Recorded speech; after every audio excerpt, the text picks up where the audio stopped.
On August 1st, a vintage Piper J5C went down in Rochester, New York. The owner, 80-year-old Thomas Verne Stewart, was killed. The pilot, whose name still hasn't been released, survived with serious injuries. And here's the thing. The preliminary NTSB report is out. And while it doesn't give us the final word yet, it paints a picture that's honestly pretty wild. Engine surges, no radio, and no fuel found at the crash site. There's a lot to unpack here. Let's check it out.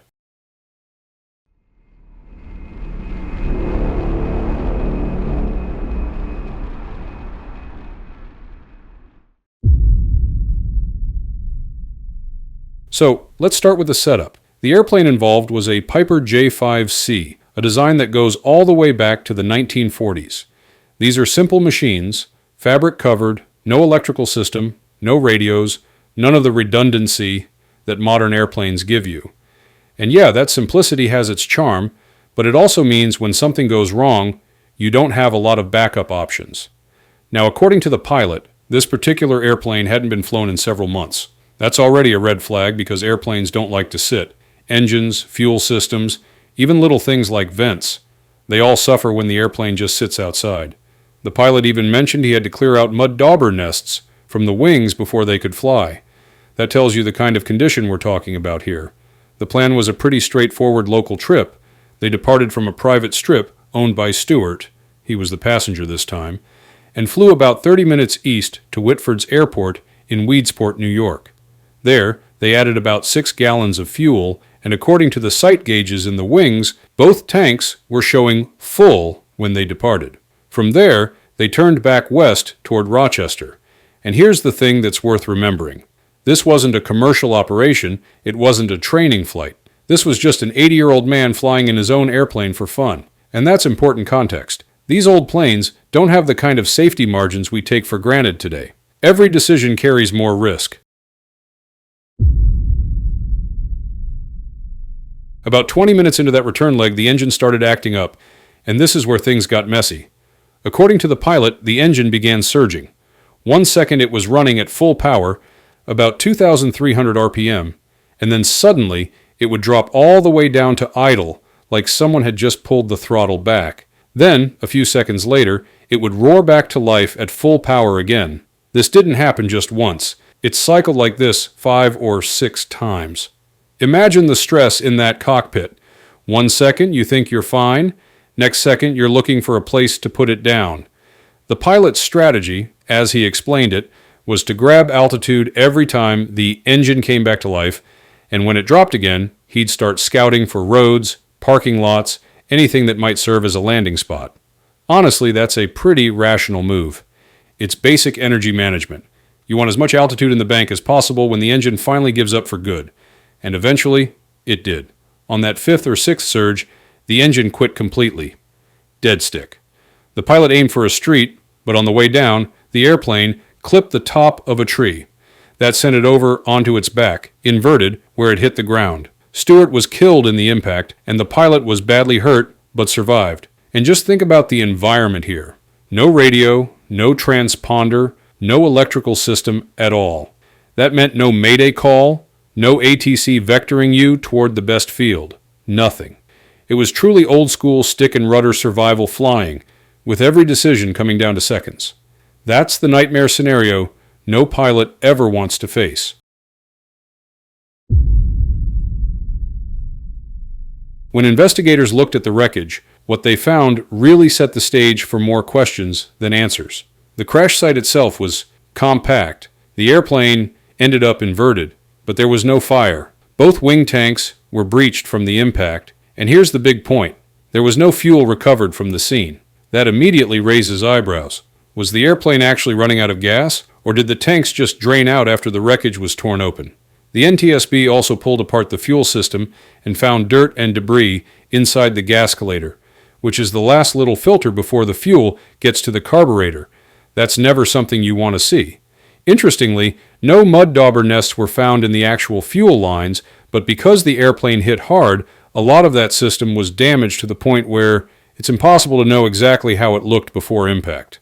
On the engine side, things looked surprisingly solid. They spun the prop by hand and found compression in all cylinders, so it wasn't a catastrophic internal failure. The left magneto was still producing spark. The right one was smashed and didn't, but that's because it took impact, damage, not necessarily because it failed in flight. The carburetor? Completely destroyed, fractured into pieces. And that's extremely frustrating because the carb is the heart of the whole issue here. If the surging was caused by fuel delivery problems, the carburetor would have told the story. But because it broke apart, that critical evidence is just gone. And this is why preliminary reports always leave us hanging. Sometimes the smoking gun doesn't survive the crash. So what does all that actually point to? At this stage, fuel starvation looks like the strongest candidate. The sight gauges in the wings said the tanks were full when they left Weedsport, but after the crash, no fuel was found. That's a serious contradiction. Could the gauges have been inaccurate? Could 6 gallons have been misread, or maybe not enough to top it off properly? Or did the impact and the breached tanks let it all drain away? That's the mystery. Then you have the dirt and debris in the gascolator. That could easily explain the engine surging, bits of contamination intermittently blocking fuel flow, then clearing, then blocking again. That's a textbook way to get that on-off surge pattern. The problem is, again, the system was so beat up in the crash that we can't know for sure if that's what was happening in the air. Now, we also can't rule out a carburetor issue. A float sticking, a jet clogged, any of that could have produced the exact same symptoms. But with the carburetor in pieces, we're left guessing. And then there's the human element. Did the pilot make mistakes? Maybe. Relying only on sight gauges is risky business, especially in vintage airplanes where those gauges aren't exactly precision instruments. And taking a plane that hasn't flown in months up for a cross-country flight without a deep dive inspection, well, that opens the door to problems. But let's be clear, this isn't about criticizing. Flying a 1940s tail dragger is always walking a fine line. The truth is, every pilot who's honest with himself knows how easy it is to miss something, especially in old machines. The question is, could more fuel or a more thorough systems check have made a difference that day? That's worth thinking about. So, what can we actually take away from this accident right now? First off, vintage airplanes are awesome, but they demand a level of respect that's easy to underestimate. Maintenance, fuel system checks, and especially test flying after downtime, those things matter way more in a 1944 Piper than in a newer Cessna or Piper Cherokee. Second, the fact that this airplane had no electrical system is a huge factor. No radio, no transponder, nothing. That meant when the engine started surging, the pilot was completely on his own. Honestly, flying without even the ability to call Mayday feels really crazy by modern standards, but that's the reality of keeping an aircraft in its original configuration. Third, there's the risk of infrequent flying. Airplanes that sit around gather debris, bugs, and stale fuel. Instruments don't always read correctly, and you might think adding 6 gallons of fresh fuel is enough, but in reality, that's not a substitute for flushing a system that's been dormant for months. And finally, there's the personal side. This wasn't just a mechanical failure story. This was Thomas Stewart, 80 years old, flying in his own airplane with a friend at the controls. That makes this tragedy deeply human.